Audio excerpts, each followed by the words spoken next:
vamos apresentar para vocês o curso e a importância desse curso de formação em budologia. Na verdade, nós chamamos de budologia porque nós estamos usando a historiografia como centro. Esse centro diz respeito a um estudo sistemático da tradição budista da Índia, que vai da data do nascimento do Buda Dharma.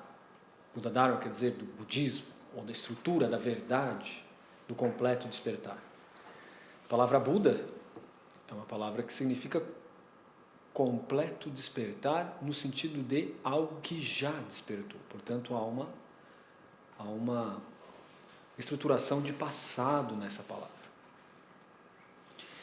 E o completo despertar significa que é possível que todo homem, através do seu esforço, através da sua disciplina, através do seu próprio entendimento, alcance um estado onde o sofrimento e suas causas possa ser completamente superado. Por isso é chamado de completo despertar.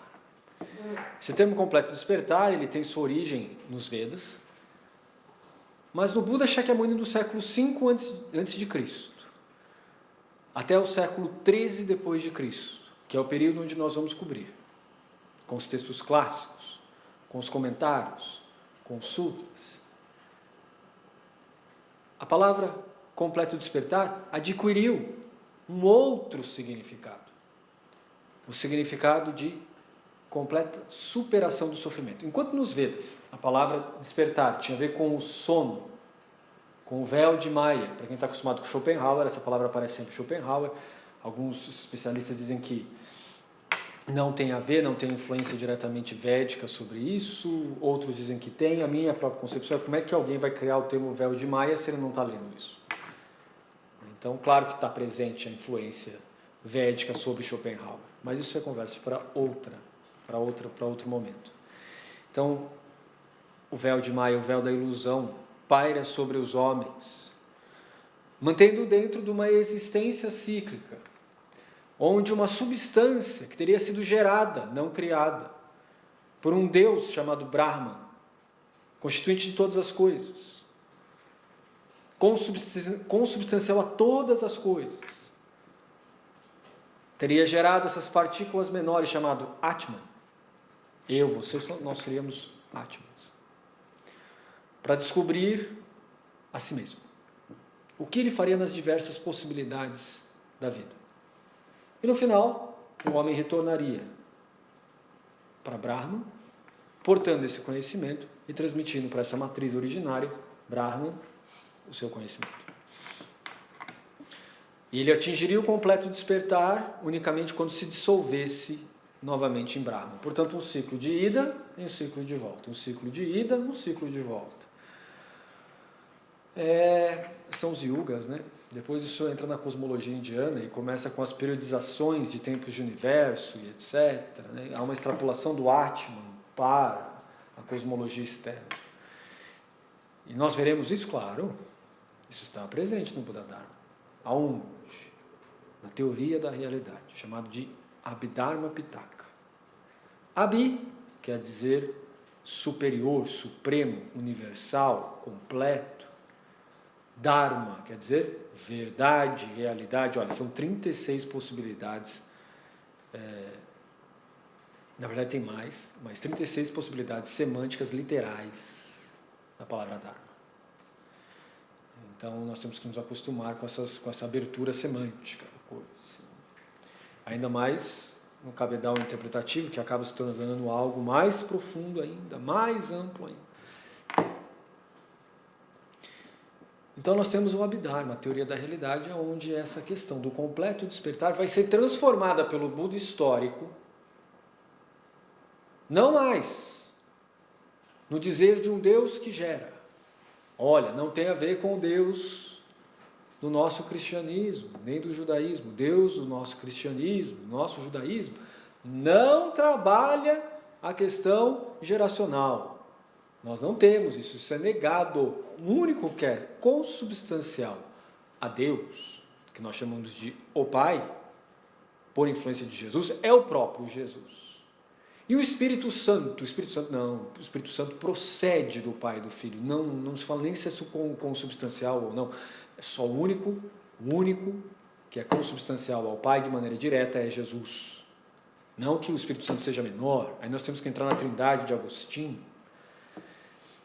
Isso que eu disse para vocês está na fórmula do Concílio de Trento. Por isso que a TG também tem a sua parte de teologia. Porque não entender as diferenças teológicas significa se perder dentro desse mundo budista e considerar Buda como se fosse Deus. Não é. O Buda teve o seu início e seu desaparecimento, como todo mundo. Ele surge e depois ele desaparece. Desaparece pela morte.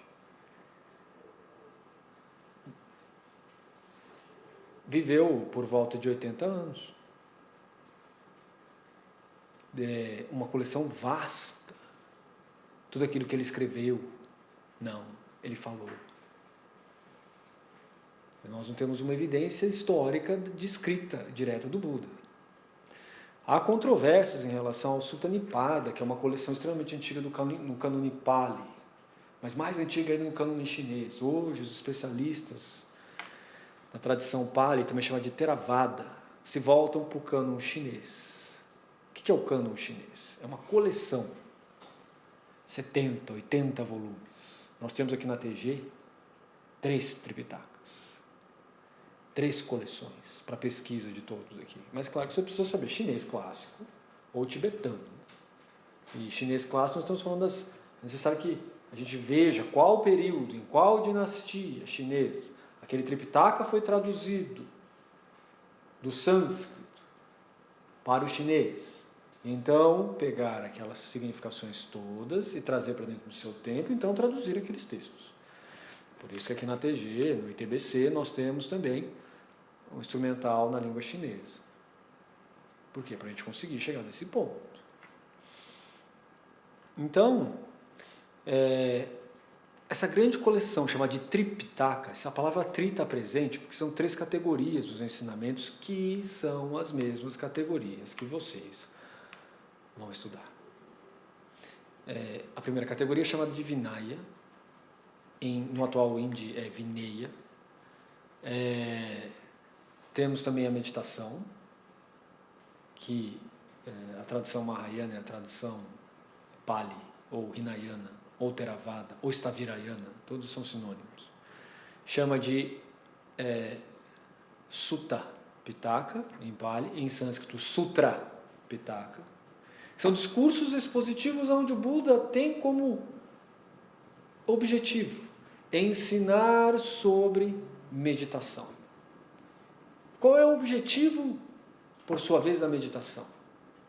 O objetivo da meditação é retirar o homem do sofrimento pela desconstrução das causas do sofrimento. Mas não é qualquer sofrimento. Nós estamos falando do sofrimento existencial. E o que é o sofrimento existencial? É essa prisão.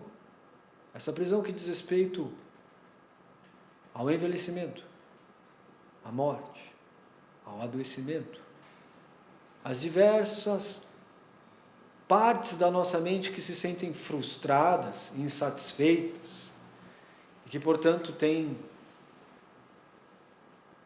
impacto direto sobre a nossa saúde, sobre as nossas relações sociais. Então o Buda estava se preocupando, ao falar sobre meditação, em como desconstruir essas causas de sofrimento, que são 3. É por isso que é chamado de Tri, Akusala Mula. Mula quer dizer raiz em sânscrito. Tri, 3, Akusalam, causas de infelicidade. Claro que a palavra retu está suprimida, aí que a palavra retu que é causa, né? Mas está suprimida. Está suprimida em função de uma absorção da palavra mula.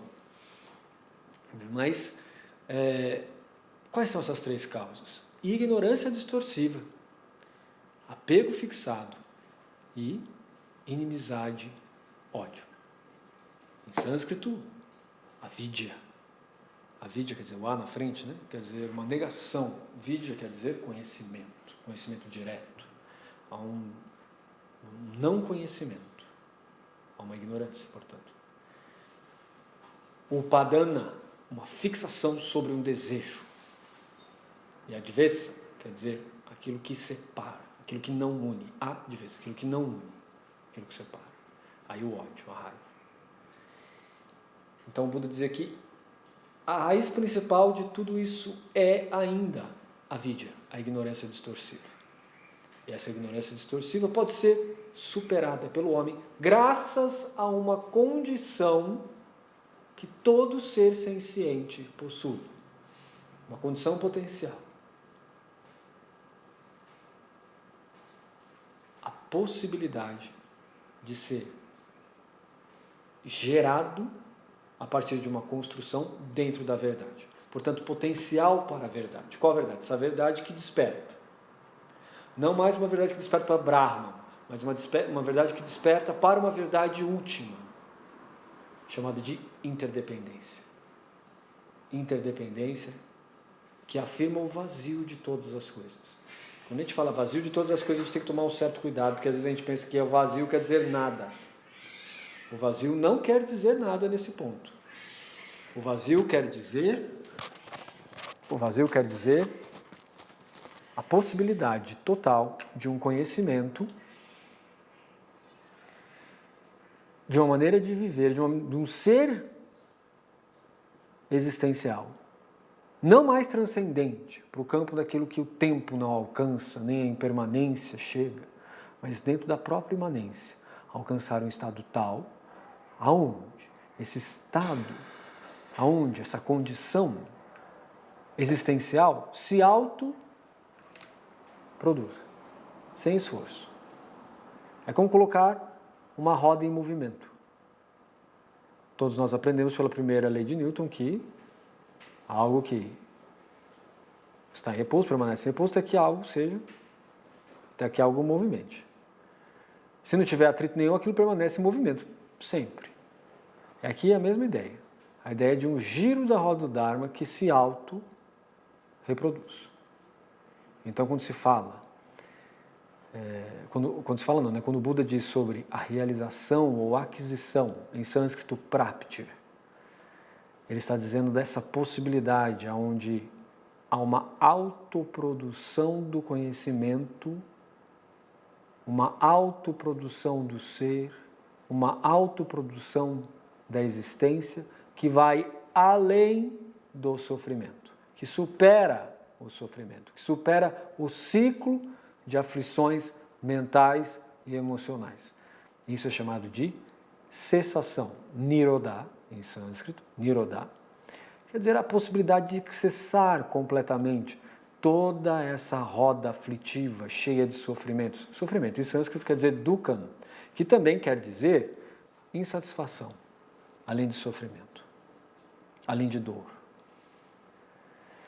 Então existe a possibilidade em todo ser senciente de superar o sofrimento a partir das suas próprias capacidades. Há um potencial para a verdade. Isso é chamado de Tathagata Garbha. Tathagata Garbha. Esse Garbha, algumas vezes pode ser traduzido como útero ou como matriz. Isso quer dizer que existe uma matriz de conhecimento dentro do homem que o gera para a verdade a partir de uma construção. E o meio é a meditação. A meditação é dividida em duas partes. Primeiro, Vipassana. Segundo, Shamatha. Dentro das duas, Shamatha é a mais simples. Também é a menos efetiva. Nós temos um glamour muito grande em volta da Shamatha, da concentração meditativa, e todo mundo fala da concentração meditativa. Temos a onda do mindfulness atualmente, que é uma tentativa de alguns teóricos de extrair os cabedais de dentro do cabedal budista, do yoga, dos Vedas e de quem mais você colocar aí dentro, extrair elementos universais da meditação e transformá-lo em algo que pode se comunicar com qualquer cultura e etc. Olha, dentro desse cabedal você está pressupondo universal, né? Que existe alguma coisa universal, alguma coisa que transcende, que está para todo mundo, etc. Nada mais contra a própria base. Isso está contrário à própria base da meditação. A base da meditação diz sobre a interdependência, sobre o vazio. Ah, então ele nega Deus. Não, não nega Deus. Deus é colocado como Santo Tomás de Aquino colocava. Deus é aquele que está para além da linguagem, para além do intelecto humano. Por quê? Num dos sutras, chamado de Brahmajala, a rede de Brahman, essa é uma das questões que o Buda entra em silêncio. Deus existe, ele entra em silêncio. Aí quando, mais tarde, tem daqueles grandes sutras chamados de Pariprichas, que são sutras sobre questões, alguém pergunta para ele, mas por que você não responde? Aí o Buda diz, porque isso supera a linguagem. Mesmo do completamente desperto. Mesmo aquele que superou todo o sofrimento, supera a linguagem, mesmo dele. Então não dá para dizer nem que existe, nem que não existe. Alguém pode dizer, não, mas eu tenho certeza que Deus existe. A gente só tem essa certeza mediante a fé em Jesus de Nazaré, viu? Só tem essa certeza através de Jesus de Nazaré. Os judeus mantêm essa fé também, através de Moisés. Falou no Monte Horebe, na sarça ardente, deu os 10 mandamentos, tem toda aquela tradição. Mas era uma sarça que falava, certo? Um arbusto que pegava fogo e falou, eu sou aquele que é. Quando Moisés pergunta pelo nome dele, eu sou aquele que é o quem? O que você diria se alguém dissesse para você, eu sou, meu nome é. Você dizer, não, pera, algo está muito errado. Que? Você é quem? É. Ou sou. Não, mas não perguntei sobre, eu estou perguntando outra coisa. A pessoa responde, não, eu sei, mas eu sou. Você é o quê? Qual é o seu nome? Meu nome é. Mas o que ele está querendo dizer com isso? Porque não é possível saber da substância de Deus porque supera a linguagem. E a vena.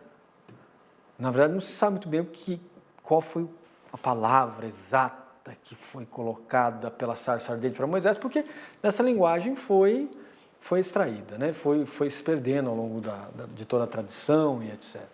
Mas essa é uma questão que continua válida.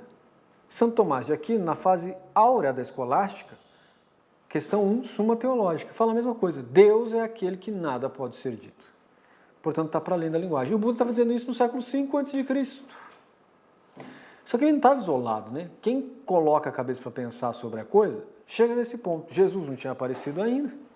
Então, como é que a gente vai falar alguma coisa de Deus? Então, não dá para falar nada. Então, nesse período, nem fé não dá para colocar dentro da coisa. Por quê? Porque, se a gente for pensar em termos de racionalidade, Deus supera todas as coisas, supera tudo, supera a criação, supera a linguagem do homem, ponto final. Então Deus é o quê? Deus não dá para falar nada a respeito.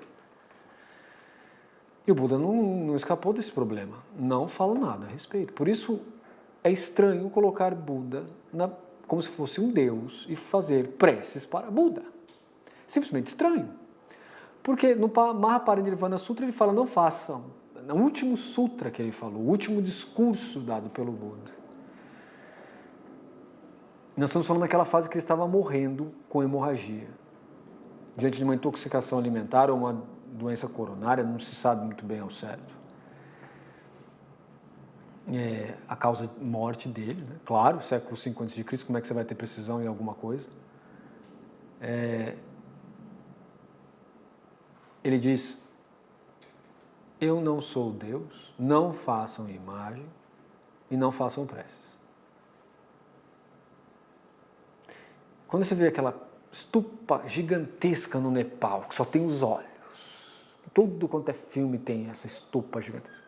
Aí perguntam para os lamas, por que só tem os olhos, não tem o ouvido? Aí eles respondem, porque o Buda não queria ouvir as preces das pessoas. Não é isso, é porque no Sutra do Paranirvana ele fala, não faça preces. Porque eu não sou Deus, eu não tenho como fazer mais do que eu já fiz, dando ensinamentos durante 40 anos. Outra coisa muito estranha é alguém dá ensinamentos durante 40 anos, um ensinamento sistemático que envolve gramática, envolve lógica, envolve linguística, envolve esse pensamento extremamente elaborado sobre filosofia. E alguém diz, recite um mantra e você obterá o completo despertar. Olha, algo está muito errado.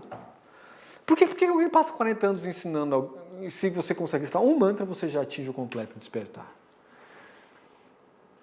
Leia só um sutta e você vai conseguir. Não, ninguém passa 40 anos sistematicamente ensinando quase todos os dias, sendo que num único gesto você pode atingir o completo despertar. Não dá, né? Não, tem algo que não fecha. E é justamente esse algo que não fecha que nós vamos ver dentro da TG. Esse algo que não fecha é o Tripitaka. Então nós temos o Vinaya, que é o código moral. Nós temos a meditação, que é dividida em dois. A meditação analítica e a meditação posicionada. A meditação posicionada basta você lembrar de uma imagem não discursiva, quer dizer que você não precisa elaborar nada. Pensa uma bola de luz. Segura. Fica com aquilo na sua mente. O maior tempo possível. Quanto mais tempo isso ficar dentro da sua mente, mais treinamento de concentração você está fazendo. Você está focando a atenção sobre a imagem não discursiva. Isso não é de muito grande ajuda. Por quê? Ninguém consegue manter muito tempo essa imagem. Substitua a imagem da bola de luz por amor, ou por compaixão, ou por paciência, ou por esforço, ou por disciplina, ou por determinação. Ninguém consegue manter muito tempo aquilo ali.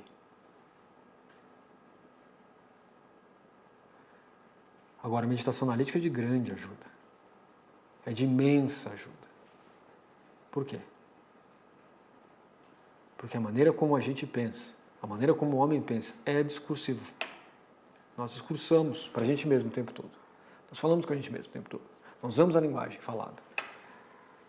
Algumas vezes nós usamos a linguagem falada junto com a imaginação, junto com lembrança, junto com recolheção e fazemos um emaranhado de uma espécie de realidade virtual que se sobrepõe à realidade sensorial. E não raras das vezes essa absorção é tão forte nessa realidade criada que a gente até se esquece daquilo que está acontecendo em volta da gente. É que acontece o acidente, está andando no meio da rua, entra dentro do buraco, cai no buraco, vai atravessar a rua, é atropelado, né? Ainda bem que de raspão por um carro. Vai mexendo no fogão, está pensando naquilo, queima a mão. Por quê? Porque a gente está pensando, está mais para dentro do que para fora. Depois nós vamos aprender através da teoria da realidade, que é o terceiro, que é a terceira categoria, o Abhidharma, que não existe esse dentro e fora. Existe uma interação uma interdependência entre dentro e fora. Não existe a separação entre alma e corpo, como pretendia a ciência moderna. O que existe é uma interdependência entre mente e corpo, entre dentro e fora. Isso tudo é construído em cima da linguagem. Mas para isso nós vamos ter que dar uma olhada em, primeiro, Stavirayana, as questões do Abhidharma. Segundo, o que é Stavirayana? A composição inicial da teoria da realidade. Depois nós passamos para outra escola que chama de Madhyamaka, século II em diante. Em diante porque está existindo até hoje, viu? Chama Madhyamaka, começa com Nagarjuna. Agora, para os mais técnicos, Nagarjuna. Naga quer dizer serpente, Arjuna quer dizer branco. Antes que alguém sabia que era coisa do capeta, do demônio, saiba o seguinte, você está cometendo um grave erro. Você não sabe ler Êxodos, viu? No livro de Êxodo está escrito assim, Moisés levantou a serpente de bronze no deserto, todo aquele que olhava para a serpente de bronze ficava curado da mordida de um ataque, uma epidemia de serpentes no deserto. Então Moisés estava levantando o capeta. Tá bom, vou contar outra agora.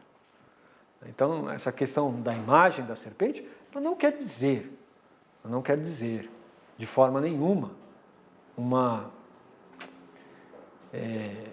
menção ao jardim do Éden, ou a presença diabólica, essas coisas doidas. Né? Porque quando a gente estuda um pouco de hebraico, a gente já vai aprender que saraf e seraf anda muito perto. Né? E um quer dizer mais alto, anjo perto de Deus, e outro quer dizer serpente. Então a palavra é muito próxima. Né? Então uma palavra tão próxima da outra, dá esse problema todo aí de traduções, etc. Aí o pessoal tem que dar uma olhada dentro do hebraico, dar um trabalho, ou então depois tem que olhar para a Septuaginta, A Torá e a palavra de instrução, tal como nós conhecemos hoje, na verdade, ela só passa a existir no século V depois de Cristo, numa configuração dada por Judas o Justo. Né? Então, tem todos esses problemas que a gente ignora. A gente acha que a Bíblia veio como ela está ali presente nas lojas para a gente comprar, e não é verdade. Tem toda uma questão de história da formação da Bíblia. Assim como existe toda uma questão de história de formação do cânon budista. E o Nagarjuna faz parte do cânon budista, suas obras, seus alunos também, os seus seguidores também e os seus, a gente pode dizer assim, os seus herdeiros. Depois do século V, nós vamos ter a última grande escola budista, que é a Yogacarya Chitamatra, com os dois irmãos, Asanga e Vasubandhu, dois pânditas. Asanga não era tão pândita quanto o irmão dele é o pai, o Vasubandhu, Pandita Vasubandhu é o pai. Pandita é um título, que é o mesmo título que a gente tem hoje, similar, que hoje nós consideramos como doutor ou pós-doutor. Seria um professor universitário. Nessa época tinha universidade já, viu? No século I depois de Cristo começou as primeiras universidades budistas a integrar todo o conhecimento. Não é à toa que aquilo durou até o século III. Só não aguentou mais no século III porque teve alguns problemas que a gente vai ter que explorar dentro da história da tradição budista. Então, a Yogacarya Chitamatra começa no século V, se estende também até o século XIII. A tradição Estavirayana começa no século V com o Buda e se estende até o século XIII. Então a perspectiva budista é uma perspectiva de inclusão. Não houve uma espécie de higienização da tradição, com pessoas morrendo queimadas, com hereges. O que houve são grandes debates e o respeito muito grande àquela palavra do Buda que é avihimsa, que hoje virou ahimsa, né? Quer dizer não violência, não matar. Então está presente isso no cabedal budista, essa não morte, não violência, especialmente contra os outros. Né? Então a tradição budista conseguiu manter não só os escritos budistas, como também os não budistas, porque eles entravam em debate, tinham que debater, encontrar argumentos para rebater racionalmente os argumentos das outras escolas que eram contrários a essa ideia do Buda do caminho óctuplo. Quando o Buda atinge o completo despertar, por volta dos seus 28 anos, 30 anos de idade, algumas colocam mais para frente, 35, outros colocam mais para frente ainda, os 40, e qual é definitivo? Não tem definitivo. Não tem definitivo. A gente precisa abandonar um pouco o referencial da ciência moderna. A ciência moderna coloca a historiografia dentro de um viés muito complicado para lidar com coisas muito antigas, como a tradição budista, a tradição cristã, a tradição judaica também, que é válido aquilo que é documentado. Se nós encontramos documentos, então isso não é válido. Isso foi rompido pelo advento da ciência contemporânea, com Heidegger e a possibilidade interpretativa. É por isso que nos livros da ATG você vai estar se deparando com a questão contemporânea. É a única capaz de dar conta desse mar de imprecisões que só pode ser resolvido a partir da interpretação. Não tem outra maneira de resolver isso.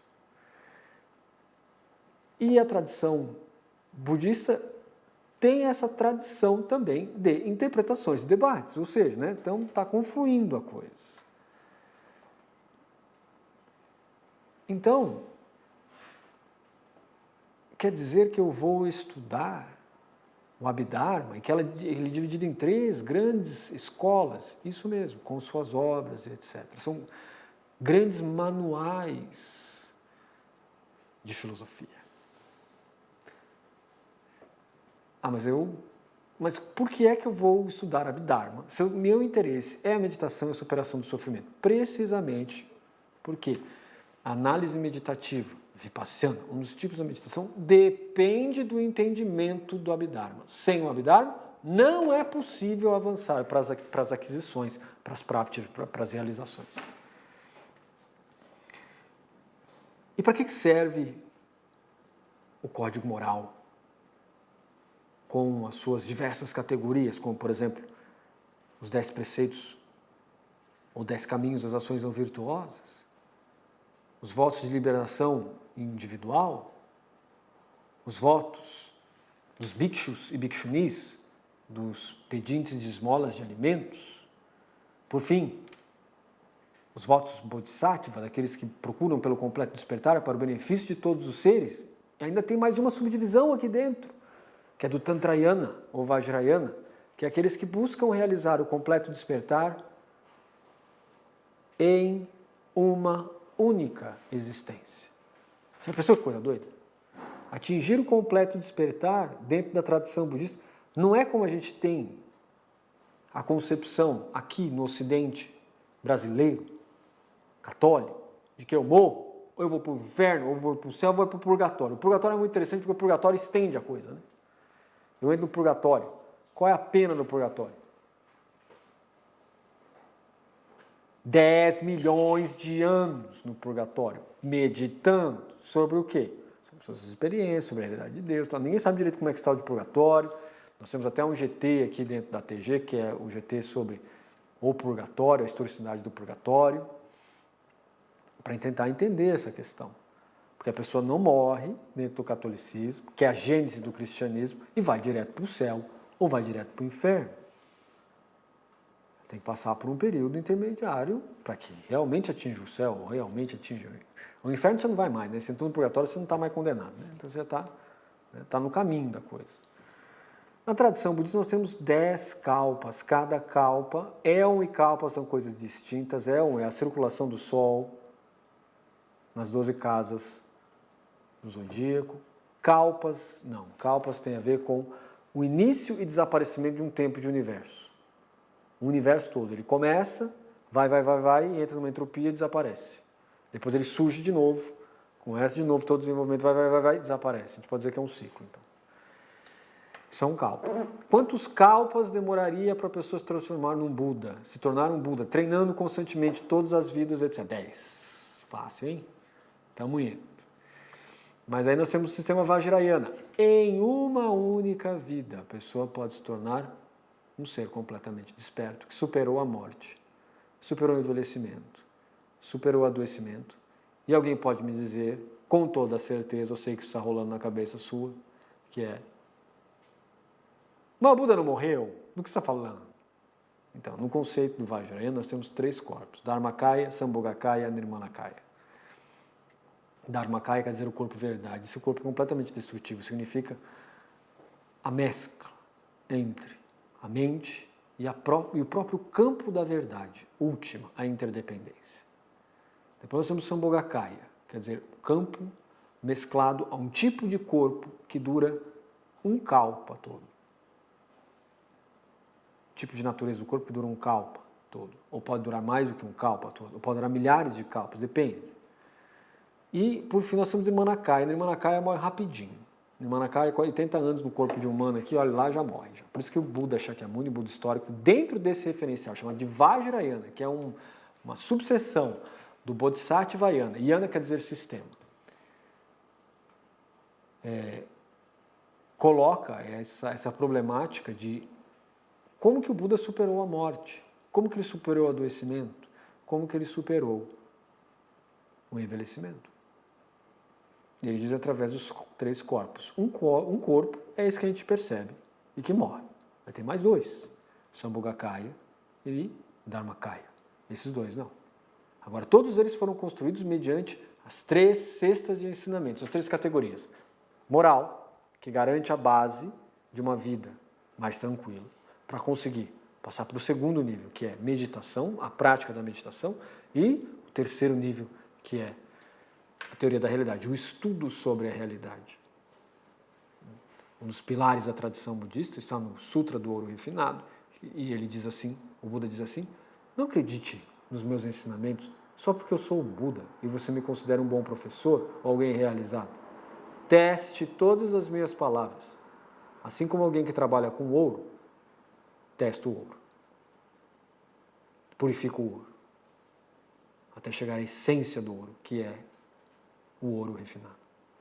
E como é que se faz isso? Perguntaram para o Buda. O Buda respondeu: através da investigação experimentação e verificação. Está fundamentado em cima dessas palavras. O Buda não, a estrutura budista não tem dogma. Porque o Buda dizia, se eu estou falando algo, diante da investigação, experimentação e verificação, esse algo que eu falei não aparece como sendo verdade, então modifique isso. Coloque as minhas palavras sob o viés da verdade. Então, claro que é um desafio muito grande quando a gente pega os sutras do Buda e começa a ler aquilo, começa a colocar aquilo em prática, aquilo começa a funcionar, a gente começa a ter o retorno daquilo, e você começa a falar, mas está dando certo. E esse é o ponto. Essa é a diferença entre a fé, o termo técnico em sânscrito, na tradição budista é Shraddha, e a fé religiosa. Né? Nos trata de religião, nesse ponto se trata de filosofia de experimentação. Ah, mas eu sou católico, eu sou cristão, eu sou evangélico, eu sou espírita. E o que tem isso a ver? Nós não podemos esquecer do Buda dizendo nada sobre Deus. E dizer em silenciar sobre Deus significa que está aberto o campo. Nossa tradição europeia, cristã, diz que Deus criou as coisas, Deus não gerou as coisas.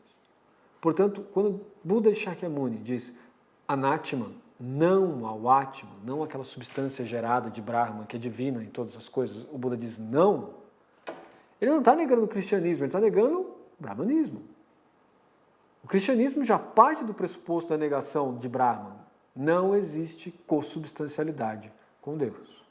O homem foi criado à imagem e semelhança de Deus, não é consubstancial a Deus. Portanto, não tem nada para comparar nesse ponto. O único que é consubstancial a Deus é Jesus, ponto final. Depois disso não tem mais ninguém. Todo aquele que recebe o batismo na igreja cristã é um filho adotivo de Deus, porque participa em Cristo da graça da adoção filial, mas não pode ser filho direto porque não tem a consubstancialidade com Deus. Portanto, nós estamos completamente fora da discussão sobre se o budismo se contrapõe ao cristianismo. Não faz sentido falar sobre isso, embora a gente tenha uma classe enorme de acadêmicos, uma classe enorme de teólogos, falando abobrinha, para sair pelos cotovelos, e não é monopólio de aluno falar bobagem, há também grandes professores, grandes figuras falando bobagem.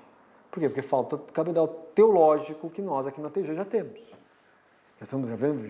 Já estamos construindo também. Então, quando dizem, budismo é religião, você pode ser prêmio Nobel. Eu falo uma bobagem dessa. Sobre que viés é a religião? Porque quando a gente escuta isso, a gente pode dizer, é igual, é catolicismo, é a mesma coisa que o budismo. Não. Sobre que viés o budismo pode ser visto como religião e sobre que perspectiva ele pode ser visto como filosofia. Então, o ITBC, que você está fazendo parte agora, é um viés acadêmico. Se eu quero partir para um viés mais próximo da religiosidade, embora, como eu disse para vocês, há um grande problema aqui de falar de religião, hein? Primeira acepção inicial, que é religare. Religare com o quê? Se para a referência budista, não houve o pecado original. O Buda nunca falou de pecado original, não tem o conceito de Éden, não tem o conceito de maçã, nem o conceito de mandamento de Deus que foi rompido e por isso entrou o mal no mundo. Tem o conceito da existência de uma ignorância distorsiva presente já no homem que precisa ser desconstruída a partir do próprio esforço. Está dentro do campo da imanência, portanto, não entra no campo da transcendência nem no campo da supratranscendência. Então a gente vai ter que estudar tudo isso, adentrar tudo isso. Tudo isso o quê? As 3 categorias dos ensinamentos do Buda. Paralelo a isso, nós temos também a filosofia ocidental, europeia. Por quê? Para eu conseguir entender, para que você entenda também as diferenças entre um sistema e outro. E depois há um outro plus em cima disso, que é a teologia, para entender as diferenças entre Buda Dharma e teologia cristã. A diferença é enorme. É possível uma teologia dentro do budismo? Ao meu ver, é possível. Mas é uma possibilidade que se aproxima muito do mestre Eckhart, dos místicos de Renan, na Alemanha, e de Santa Hildegard von Bingen. É mais para esse lado aí. Então, mas há grandes problemas a serem vencidos e talvez problemas intransponíveis nessa tentativa de aproximação entre uma tradição mística europeia e a tradição meditativa indiana budista. Quanto mais a chinesa, que é aquilo que nós chamamos de Shan, que no Japão passou a ser Zen. Portanto, Zen não é a mesma coisa que budismo chinês. Shan não é a mesma coisa que budismo japonês. Tem diversas escolas aqui dentro, são diversas tradições. Quando a gente acha que é a mesma coisa, coloca tudo no mesmo saco, está cometendo um grave equívoco. Tá bom? Então, tudo isso é aquilo que te espera. Uma grande descoberta de si mesmo, das próprias bases da constituição do nosso ser. Ocidental, europeu, brasileiro, em contraposição a um ser construído a partir de uma cultura indiana. E nesse reflexo comparativo é que a gente consegue enxergar melhor quem a gente é. Ou quem a gente está sendo. E as possibilidades da nossa existência. Então, se dentro da gente diz, por que eu estou fazendo isso? É para se conhecer e conhecer o outro. E conhecer as relações entre eu e os outros. E conhecer as relações que me afetam. E conhecer as relações que afetam, saem de mim e afetam o outro. Compreender as relações que chegam até a minha pessoa e não tenho escolha nenhuma sobre aquilo. Como se acostumar com isso? E as relações que, de fato, eu consigo construir com os outros. Isso é chamado de karma. Karma, portanto, não é destino, mas relação. Uma relação de causalidade, mas não é uma relação de causalidade linear, não entendi nada. Causalidade linear é só causa vai por efeito e uma causa segue-se um efeito. De uma causa, soma com outra causa, tem um efeito, sempre o mesmo efeito. Por exemplo, homem e mulher se juntam nos gametas, sai neném, sai um filho. Sempre assim, sempre assim. Isso é linear, por quê? Porque é sempre igual. 1 mais 1 igual a 2, 1 mais 1 igual a 2. Certo? Isso é linear. Agora, o que é uma causalidade não linear, hein? O que será uma causalidade não linear? Uma causalidade não linear você pode observar no campo da física quântica. Tem que tomar um cuidado aqui, viu? O pessoal extrapola muito com as questões da física quântica e começa a viajar. Então, mais um motivo para logo mais na TG nós temos alguns cursos paralelos ao curso de graduação, onde a gente vai mostrar os limites da quântica, para que você não vá ler Deepak Chopra, o Tam Swami, esses pessoal todo aí, e começar a ler aquilo e achar que aquilo realmente, de fato, é alguma coisa além de um monte de especulações. A quântica é muito restrita, hein? Não dá para especular tanto assim.